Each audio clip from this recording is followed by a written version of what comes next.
Hi friends, welcome back to our channel. ఈ రోజు వీడియోలో కందిపప్పు బెల్లం అనే సాంప్రదాయక పురాతన వంట గురించి తెలుసుకుందాం. ఇది ఆరోగ్యానికి ఎంతో మేలు చేస్తుంది.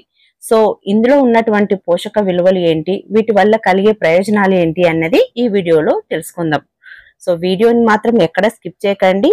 ఇందులో ఉన్న పోషక విలువలు మీరు తెలుసుకున్నట్లయితే మీరు కూడా ఫాలో అవుతారు ఖచ్చితంగా. చాలా యూస్ఫుల్ వీడియో, పెద్ద వీడియో ఏం కాదు ఇది, అందుకనే ఖచ్చితంగా చూడండి. అలాగే లైక్ చేయండి, షేర్ చేయండి, కామెంట్స్ కూడా పెట్టండి. ముందుగా కందిపప్పును చిన్న మంట పైన వేయించుకొని పక్కన పెట్టుకోవాలి. నీళ్లు పోసి నానిపోతుంది అనమాట. అలా నానబెట్టడం వల్ల అందులో ఉన్నటువంటి గ్యాస్ట్రిక్స్ అన్ని పోతాయి. అప్పుడు మనకు కావలసిన అన్ని నీళ్లు గిన్నెలో పెట్టుకొని మరుగుతూ ఉన్నప్పుడు ఇలా పప్పును మొత్తము మనము వేసేసి ఉడకనివ్వాలి. ఈ లోపు కందిపప్పు తినడం వల్ల కలిగే ప్రయోజనాల గురించి తెలుసుకుందాం. కందిపప్పులో శరీరానికి కావలసినటువంటి ప్రోటీన్, ఫైబర్ చాలా ఎక్కువగా ఉంటుంది. అంతేకాదు మనిషికి బరువును పెంచే, అలాగే ఆయుష్ను తగ్గించే కొలెస్ట్రాల్, సాచురేటెడ్ ఫ్యాట్ రేటు చాలా చాలా తక్కువగా ఉంటాయి. ఇందులో ఉన్న ఫైబర్ మనలో ఉన్నటువంటి చెడు కొలెస్ట్రాల్ ను తగ్గించడంలో మంచి సహాయకారిణిగా పనిచేస్తుంది. కందిపప్పులో గ్లైసెమిక్ ఇండెక్స్ చాలా తక్కువగా ఉండటం వల్ల దీన్ని షుగర్ పేషెంట్లు అయితే అసలు టెన్షన్ పడకుండా తినొచ్చండి. ఇందులో B complex, potassium, phosphorus, magnesium లాంటివి ఉండటం వల్ల మన తరం వాళ్ళు దీన్ని సూపర్ హెల్దీ ఫుడ్ అని, మన పాత పూర్వీకులు అయితే ఒళ్ళు నొప్పులు తగ్గించుకోవడానికి, మోకాల నొప్పులు తగ్గించుకోవడానికి ఇది ఎంతో మేలు చేస్తుందని నెలకు ఒక్కసారైనా తినేవారు. ఫ్యామిలీ అంతా తినేవారండి. కందిపప్పుతోనే కాదు పెసరపప్పుతో కూడా చేసుకునేవారు. మా ఇంట్లో కూడా అలాగే చేసేవారు. సో అదే నేను మళ్ళీ మా పిల్లలకు కూడా పెట్టాలని చేస్తున్నాను, మీకు కూడా తెలియజేయాలని ఈ వీడియో చేస్తున్నానండి.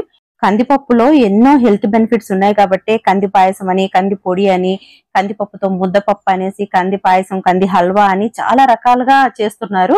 అంటే అన్ని విలువలు ఉన్నాయి కాబట్టి అన్ని రకాలుగా వాడుతున్నారు. ఇంకా బెల్లం విషయం తెలుసుకోవాలనుకుంటే మాత్రం గ్యాస్ ని బాగా తగ్గించడంలో బాగా పనిచేస్తుందని, కడుపు ఉబ్బరం తగ్గించడానికి కూడా. ఇది డైలీ లంచ్ తర్వాత స్వీట్ తినే అలవాటు ఉన్న వాళ్ళైతే ఈ బెల్లం తీసుకోవడం ద్వారా చాలా హెల్దీగా ఉంటారు.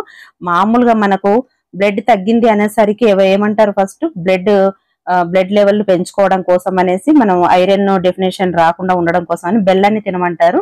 బెల్లంలో కూడా ఎన్నో రకాలైనటువంటి ఐరన్ కంటెంట్సే కాకుండా చాలా రకాల హెల్త్ బెనిఫిట్స్ అయితే ఉన్నాయి. ఇది మనకు డైజెషన్ సిస్టమ్ కూడా చాలా చాలా యూజ్ అవుతుందండి. కొన్ని ఫ్యాక్టరీలలో కూడా బెల్లాన్ని ఇస్తారు, అంటే చెడు గ్యాస్ట్రిక్స్ ని మన బాడీలో నుంచి తీసేస్తుందంట. అందుకోసమనే ఐరన్ ఎక్కువగా ఇస్తారు. ముఖ్యంగా మా చిన్నతనంలో అయితే సింగరేణి కాలరీస్ లో అయితే ప్రతి ఒక్క లేబర్ కి ఈ బెల్లాన్ని అనేది మంత్లీ కూడా ఇచ్చేవారండి. డైజెషన్ సిస్టమ్ క్లియర్ గా ఉంటుంది. మనకు బ్లడ్ ని ప్యూరిఫై చేస్తుంది, బ్లడ్ లెవెల్స్ ని కూడా పెంచుతుంది. ఎందుకంటే ఇందులో ఐరన్ లెవెల్ ఎక్కువగా ఉంటాయి కాబట్టి. ఈ ఎనీమియా పేషెంట్స్ కూడా ఈ బెల్లాన్ని ఎక్కువగా ఇస్తూ ఉంటారు. మరీ ముఖ్యంగా మహిళలు ఎక్కువ తినాలని ఈ మధ్యలో డాక్టర్స్ కూడా చెప్తున్నారు. వెళ్ళినప్పుడల్లా మనకు హెయిర్ గ్రోత్ కి ఐరన్ లోపించటము, నీరసం అయిపోవడం, అలాంటివన్నీ కూడా ఈ బెల్లం తినడం వల్ల మనకు మంచి యూజ్ అవుతుంది. మరి బెల్లంలో ఇన్ని మంచి పోషక విలువలు, అలాగే కందిపప్పులో కూడా అన్ని పోషక విలువలు ఉన్నాయి కదా. మరి అలాంటప్పుడు రెండు రకాల పోషక విలువలు ఒకేసారి మనకు ఈ రెసిపీ ద్వారా మనకు కలుగుతున్నాయంటే ఇది నెలకు ఒక్కసారి కాదు, వారానికి ఒకసారి చేసుకొని తిన్నా పర్వాలేదు. ఈ బయట జంక్ ఫుడ్స్ అలాంటివి చేసి పెట్టే కంటే ఇలాంటివి ఏ పప్పు వేసుకున్నప్పుడు కాస్త ముందే పప్పు తీసేసుకొని ఇలా బెల్లాన్ని కలిపేసి మనం తిన్నట్లయితే చాలా చాలా హెల్త్ బెనిఫిట్స్ అయితే పొందవచ్చండి. ఇది పిల్లలకు చిన్నప్పుడు ఇందులో ఉన్న పప్పు తేటను కూడా తాగిపిస్తూ ఉంటారు. మంత్స్ జస్ట్ 4 నెలలు 5 నెలలప్పటి నుంచే తాగిస్తూ ఉంటారు. మీరు గమనించారో లేదో, మేమైతే పిల్లలకు అలాగే పట్టేవారమండి. చిన్నపిల్లలకే కాదండి, పెద్దవాళ్ళకు కూడా చాలా హెల్త్ బెనిఫిట్స్ ఉంటాయి. ఇది చిన్నప్పటి నుంచి అలవాటు చేసినట్లయితే ఇష్టంగా తింటారు. మా పిల్లలకి అలా చేసి పెట్టాను కాబట్టి మా పెద్దోడు ఇప్పుడు అడిగితే ఇది చేశాను. సో నాలాగా వేరే వాళ్ళకు కూడా యూజ్ అవ్వాలనే ఉద్దేశంతో మరి ఈ వీడియోని చేస్తున్నాను, చెప్తున్నాను. కందిపప్పు వల్ల, బెల్లం వల్ల ఇంకా చాలా రకాల బెనిఫిట్స్ అయితే ఉన్నాయండి. చెప్పాలని ఉంది కానీ మీరు ఎక్కడింటారు, వినరు కదా. లెంతీ అయిపోయింది అనేసి బోర్ కొట్టేసి స్కిప్ కొట్టేస్తారు. అందుకే ఇంతవరకు చెప్తున్నానండి. కానీ చాలా హెల్త్ బెనిఫిట్స్ అయితే ఉంటాయి, మరీ చెప్తున్నాను. ఇక మనకు ఇంత హెల్త్ బెనిఫిట్స్ ఇచ్చేటువంటి ఈ పప్పును జస్ట్ మీరు వండుకునేటప్పుడు కొంచెం తీసి బెల్లం కలుపుకొని మనం ఒక్కరమైన ఆడవాళ్ళమైనా తింటే ఎంతో మంచిదండి. ఏ ఒక్కరు అయినా ఇది ఫాలో అయినట్లయితే నాకు చాలా సంతోషం అండి. ఇదండి, పప్పు ఉడకబెట్టుకొని బెల్లం వేసుకొని తినాలి, అంతే. సింపుల్ అండి. ఈ వీడియో కనుక మీకు నచ్చినట్లయితే తప్పక లైక్ చేయండి, షేర్ చేయండి, అలాగే కామెంట్ సెక్షన్ లో కామెంట్ చేయండి ఎలా ఉందో మీరు ట్రై చేశాక. మరో మంచి వీడియోతో మళ్ళీ కలుద్దాం.